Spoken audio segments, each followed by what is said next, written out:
on the national level, merong crime rate ng pagbaba ng 7.75%, ano? August 2024 hanggang June 2025.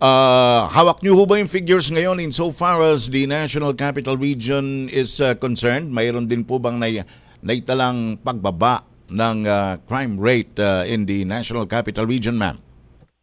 Yes po, meron po akong hawak na datos ngayon. Sa katunayan po, ang amin pong ginawa na kumbaga covered period po ay simula ng maupo bilang Chief PNP, si Police General Torre, kung kailan po natin sinimulan yung 911 at saka po yung ating 5-minute response time.